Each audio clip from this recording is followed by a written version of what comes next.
Hey guys, we are here to talk about another practice test question. I'm Jesse Maxwell, and I'm here to explain the answers to the required files practice test question that we submitted to you just yesterday. Let's jump in. It's a front end question. So, for those of you who are front end people, this is for you. Even if you're a back end person, that's all right. You'll still learn something from this, and it's still really good for you to know. Now, I'll tell you what, guys, you got it right. You did an amazing job identifying the answers, B and D, and those who got it right, I'm sure will find an easier time passing the real test if you haven't. The real test front-end developer certification from Adobe Commerce. So the question is, you are creating a new Magento theme that inherits from the Luma theme. Which files are required? Choose two. Now, this is a tricky question because it's very specific with the question that it asks, that focusing on the files that are required. That's the emphasis. Now, all of the answers that are provided here are valid. They all apply to themes in Magento. However, they are not all required, especially for a child theme. So let's take a look at what the answers were and why some of them are right for these being required and some of them aren't. Answer A, composer.json. Now, composer.json is recommended for theme files, but it's not required. Again, to come back to that distinction, excuse me, it is necessary, it's beneficial, it's recommended, but it is not required.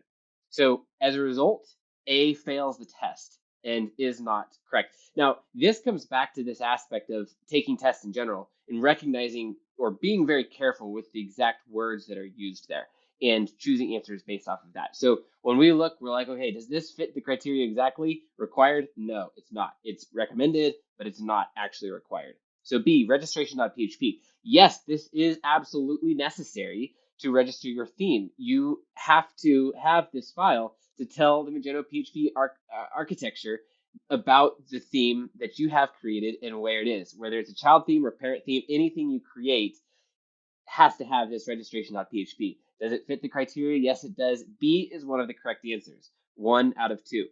So C, view.xml is often helpful, but not necessary, especially at first. When I go through and build out a theme, I'll often add view.xml later, but doesn't need to be with the creation of the theme. It's not a required field. Thus, it doesn't pass the test. I'm going to come back and visit etsy.view.xml in just a minute. What I want to do is get to the rest of the answers here, and then I'll circle back just a little bit and talk about some of these files a little bit more in depth. So view.xml is out, but the theme.xml is in. This file is essential and must be included in order for your theme to be registered in the admin panel as an option for themes to choose from. So as a result, B and D are the correct answers. Now we don't need to even go any further, but for the sake of learning, let's go further. Let's talk about media preview.png. This is a great file to add. One of those other recommended files, but it is not necessary. And this is like a preview image of what your theme could look like. So there you go. There's the 5 different answers and the 2 that are correct, B and D. And again, you guys nailed it. This is a foundational concept, one of those things that you just gotta know in doing Magento development, especially trying to pass the test.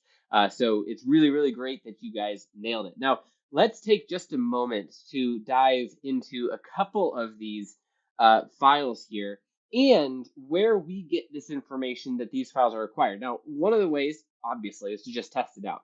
But usually I like to point people to DevDocs when it comes to test questions if I can, because a lot of the tests are built in some way around information that's in the DevDocs. And so if you can find it on DevDocs, that is a big step in the right direction. And this information is available by kind of sifting through this create a new storefront theme DevDocs article.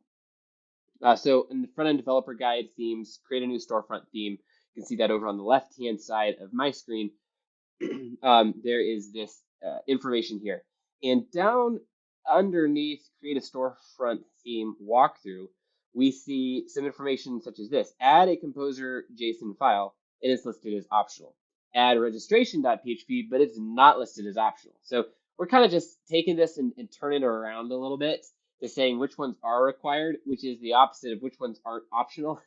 If you turn it around like that. So, anyways, pointing out DevDocs, always a helpful resource. Over to our sample code base. If you guys have interacted with me before or seen me teach, you know I'm big into code. Let's get in there. Let's check it out and see for ourselves what things are happening. I don't like Magento magic, and so I try to understand the way that things work. So uh, there's these two files that are required: registration .php, and we're calling a function in here, uh, calling a function with the theme uh, constant, and telling Magento the path to our folder.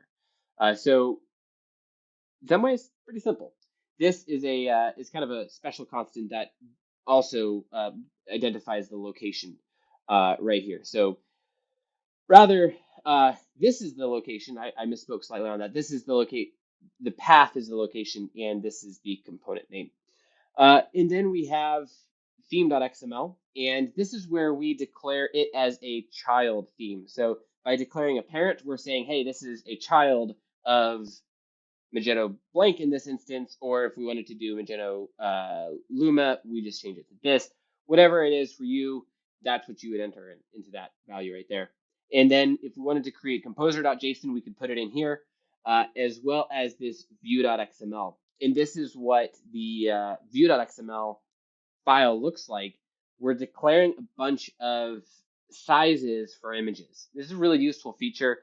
If you are editing the size of like your category layout, for instance, this is the place to do that. At least partly, you might need to make some less changes too, but this is a part of that.